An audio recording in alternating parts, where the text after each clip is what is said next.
salido ya un poco el tema de las evaluaciones de riesgos, ya las han mencionado Irune, y vamos a centrarnos más que nada en eso, que es la herramienta, la inicial, ¿no? Oinarria.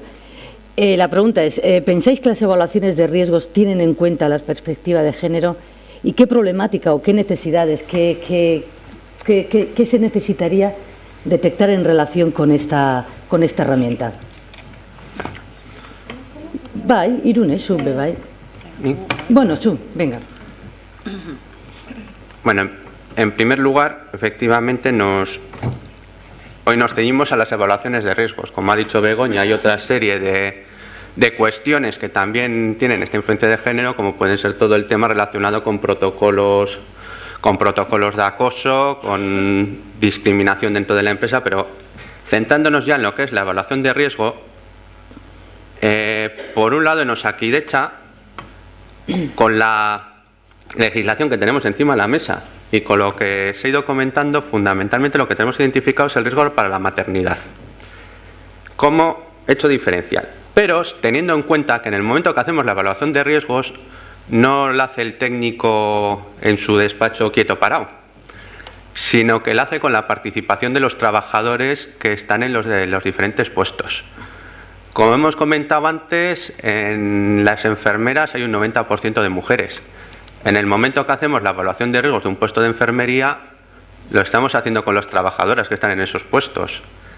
Si tenemos a la boliviana que comentaba antes, hablamos con la boliviana a la hora de hacer la evaluación de riesgos del puesto. Nos encontraremos un problema si trabajan en el mismo puesto esa boliviana con un señor que mide 2,10 metros. Efectivamente tenemos un problema y lo afrontaremos. Pero en el momento que estamos a pie de campo haciendo una evaluación de riesgos, contamos con los trabajadores y nos atenemos a la realidad de todos los trabajadores, más luego todo lo que comentaba antes del resto de entradas que tenemos de investigación de accidentes, investigación de enfermedades y resultados de vigilancia de la salud. Pero en cuanto a la problemática que tenemos encima de la mesa, ¿cuál es? Efectivamente, la Ley de Prevención establece en un artículo que se tienen que tener en cuenta las variables relacionadas con el sexo, en el tratamiento de datos, en la prevención de riesgos y demás. Pero una vez que nos ponemos en harina, nos encontramos con el famoso artículo 26, protección de la maternidad, y las infracciones que se establecen de cara a esa protección de la maternidad en periodos de embarazo y lactancia. Y tenemos el reglamento de los servicios de prevención, donde especifica muy bien qué es lo que tenemos que mirar. Nosotros a la hora de hacer la evaluación de riesgos lo tenemos relativamente fácil a la hora de evaluar estos riesgos relacionados con embarazo y lactancia. Tenemos una legislación muy específica, lista los riesgos que tenemos que perseguir, hay mucha bibliografía, muchas guías técnicas que nos encaminan a esto. Pero ¿qué nos pasa con el resto de herramientas que cuentan los técnicos de prevención a la hora de hacer la evaluación, con el resto de legislación? La legislación de lugares de trabajo y otras legislaciones nos habla de servicios higiénicos, vestuarios, lugares de descanso, locales de descanso para embarazadas y lactancia, y madres lactantes. Las guías del Instituto de Seguridad y Higiene en el Trabajo. Yo solo he encontrado, aparte de las referencias trabajadoras embarazadas que hay en varias de ellas, estas 3 referencias respecto a las mujeres. En el de manipulación de cargas con los límites estos diferentes, no me acuerdo si son 15 o 25 kilos, ahora mismo no me acuerdo. Habla en la guía de EPIs de los criterios de tamaño a la hora de establecer los tallajes. Eso pues sí, efectivamente a nosotros nos ha pasado.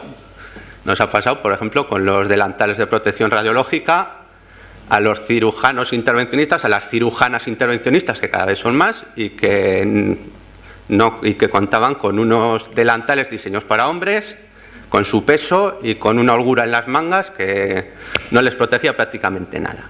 Y en la guía de buques de pesca, en la que se hace una relación de lo que tiene que tener el botiquín del barco y en función de la presencia de mujeres se establece alguna medicación adicional. En las guías del instituto no he encontrado nada más. Y en definitiva, las necesidades que tenemos es esta. Existen estudios de diferente reacción de mujeres y hombres respecto a determinados riesgos. Han comentado antes que los límites de exposición profesional se establecen en relación a un trabajador varón, joven, perfectamente sano y demás. no tenemos otras herramientas a la hora de hacer la evaluación de riesgos. Como técnicos de prevención nos encantaría contar, decir, pues los límites de exposición profesional son estos para un varón de menos de 30, hombre menos de 30 años, son estos para cualquier persona mayor de 50 y son estos otros si el trabajador es una mujer a partir de los 55 años. Pero no tenemos esas herramientas. Y la evaluación de riesgos en este momento, como ya os he dicho, solo tenemos esas herramientas legales para el punto concreto del cumplimiento del artículo 26. Irune.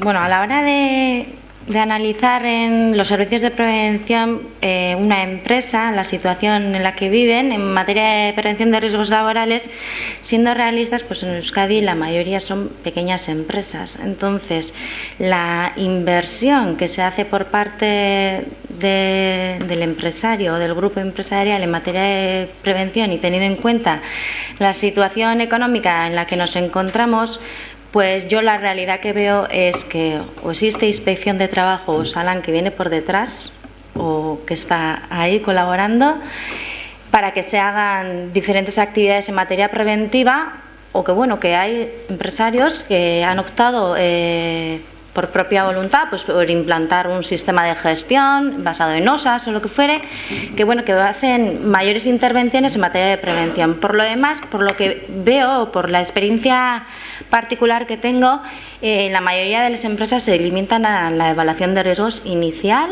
que disponen, que es el documento de entre 50 y 100 hojas, que lo lee verdaderamente muy poca gente, y que en los cuales pues podemos ver que incluso en algunos no se ha contemplado ni el riesgo que supone a las mujeres embarazadas. Entonces, pues bueno, nos da a suponer que yo particularmente deduzco que estas evaluaciones de riesgo no son suficientes.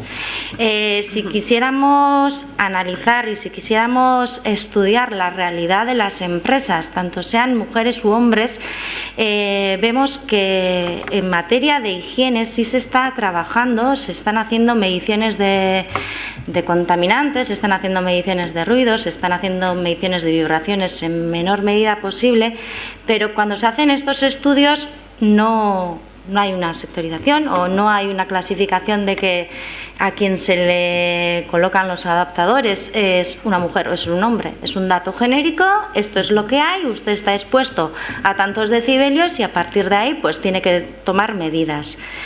En caso de ergonomía, en aquellas empresas que se están efectuando estudios ergonómicos, pues realmente tampoco se diferencia si es un hombre o es una mujer a quien se le está evaluando. Bien es cierto que para las mujeres lo que son los trastornos musculoesqueléticos o movimientos repetitivos pues son más precarios por aquello de movimiento de cargas, pero realmente entre las mujeres también somos diferentes. Entonces, hacer una evaluación de riesgos ergonómica para un puesto de trabajo que, teniendo en cuenta que es una mujer, vale, muy bien, pero eso servirá para esa trabajadora, no sirve para el resto que vaya a ocupar ese puesto de trabajo. Entonces, hacer un estudio importante y real de una empresa ya requiere trabajar directamente con el trabajador, lo cual pues a la empresa le pueda suponer un coste elevado, porque en una sí, me están haciendo así, pero es una pelea, yo entiendo que tanto Osalan como Inspección de Trabajo, una pelea continua que se tiene, que pues hay muchos que creen que con que evalúe el puesto una vez a una persona que tocaba en ese turno, pues vale para todos, y hacer entender eso pues cuesta, y los servicios de prevención lo que tratamos es pues crear esa cultura en el sentido de que no, es que a quien hay que evaluar es a todos. Entonces, ¿qué ocurre? Que los estudios ergonómicos se realizan a posteriori, es decir, cuando un trabajador ya nos viene aquejado, que viene desde la mutua o desde el médico de prevención en el que le dice, no, es que usted tiene una enfermedad profesional. Entonces es cuando nos solicitan que hagamos el informe ergonómico, que en realidad pues realmente igual nos sirve de gran ayuda. Y en cuanto a los estudios psicosociales, pues nos encontramos más o menos en la situación parecida. Es verdad que estudios psicosociales se han hecho, bueno, por experiencia, estoy hablando, muy pocos, y los que se están haciendo pues tal vez no abarcan o no contemplan el hecho de que si estamos encuestando a una mujer o a un hombre. Más se ha actuado por protocolos de una denuncia que haya habido por parte de un trabajador, sea hombre o mujer, que por iniciativa empresarial de decir vamos a hacer un estudio psicosocial y analizar cuál es la situación de nuestra empresa. Entonces, pues bueno, viene dicho que no me parecen suficientes las evaluaciones de riesgo que hacemos los servicios de prevención, porque bueno, en parte pues estamos con las manos un poco atadas. Y luego un poco pues se ha comentado también lo de las mujeres embarazadas. Hombre, al final es una situación que se puede dar en algunas mujeres entre 0 y 3 veces en su vida, y lo que vemos por parte de los servicios de prevención ajeno es que no se hace un estudio o una evaluación de riesgos en aquellos puestos que ya directamente existen mujeres trabajadoras y se estudie la posibilidad de que puedan estar embarazadas y cuáles puedan ser los riesgos. Es decir, a posteriori, cuando una mujer está embarazada y van al médico de la mutua o al médico del servicio de prevención a decir que bueno, que es que yo no puedo efectuar más este trabajo, es cuando se analiza o nos solicitan los servicios de prevención que hagamos un estudio, una evaluación específica. Yo entiendo que eso debería estar de antemano, es decir, si en ese puesto de trabajo va a haber una mujer, vayamos a analizar cuáles son los riesgos. ¿Para qué? Para prevenir e incluso, pues bueno, estudiar la posible polivalencia de diferentes trabajadores que vayan a poder sustituir ese puesto de trabajo, y que esta mujer en realidad no se tenga que ir a su casa, sino que pueda poder desempeñar otra tarea en la misma empresa. Osondo, René. Me parece que el tema de la evaluación de riesgo aquí traído en esta mesa es un tema nuclear, es un tema importantísimo, es punto de partida, origen para todo lo que se pueda desarrollar después.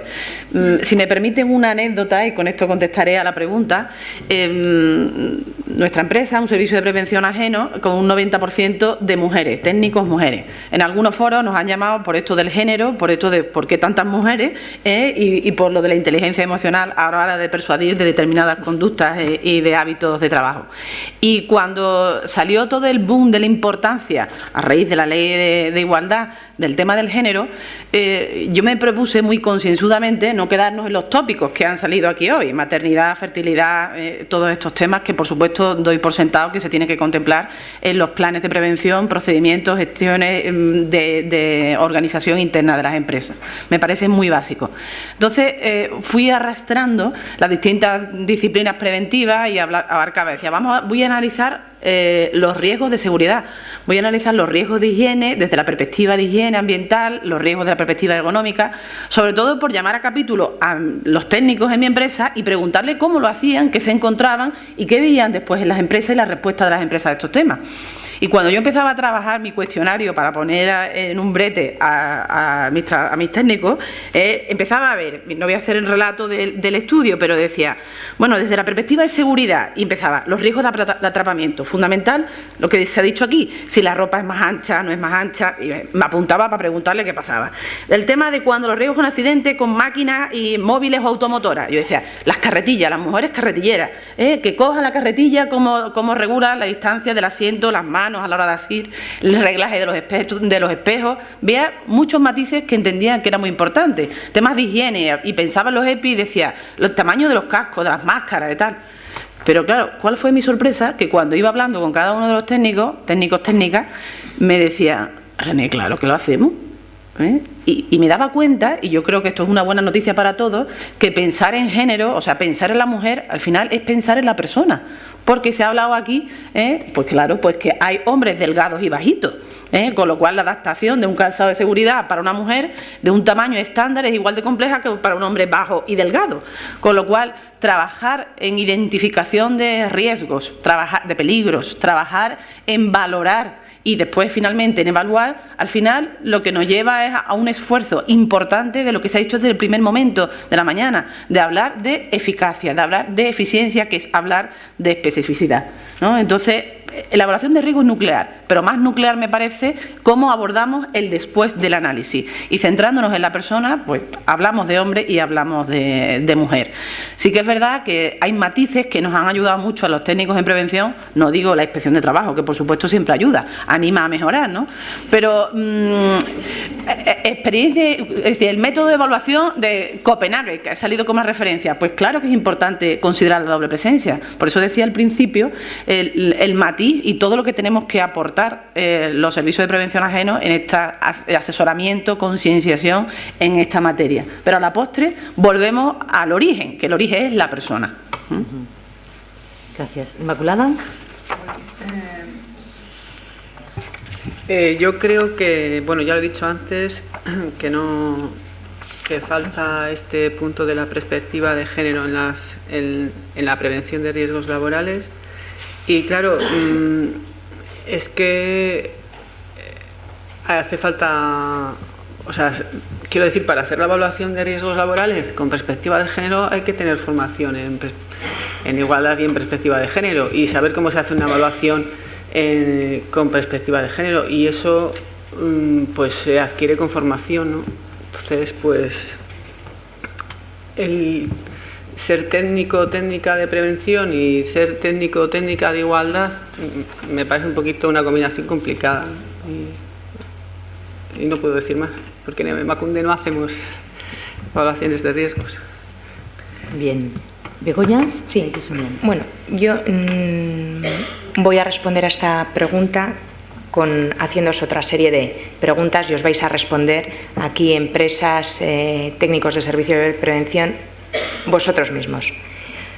Primera pregunta que os hago. ¿El plan de prevención contiene referencias a la protección de maternidad de acuerdo al artículo 26 de la Ley de Prevención?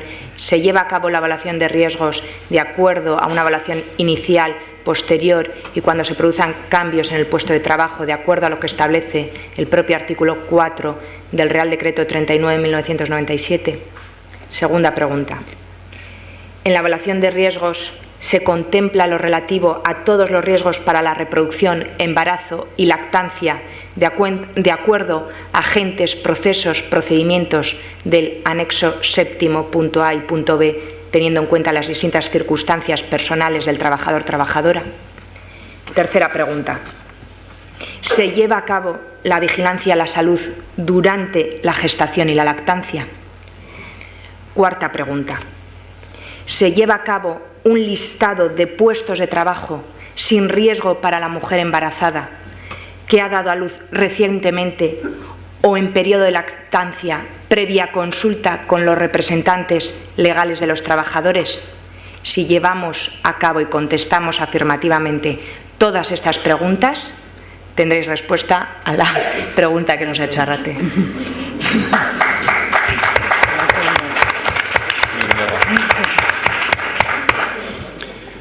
Bueno, por alusiones. Uno rotundo, voy a ser muy escueto, uno rotundo salvo en 4 situaciones. Puestos de trabajo que son radiaciones ionizantes, citostáticos, organofosforados y metales pesados, en los cuales nuestros técnicos ya nos meten caña para esas historias. Es cierto que, salvo excepciones, nos hacen un listado ellos de aquellos puestos en que no es recomendable que ni embarazadas ni lactantes puedan trabajar. Más claro, agua.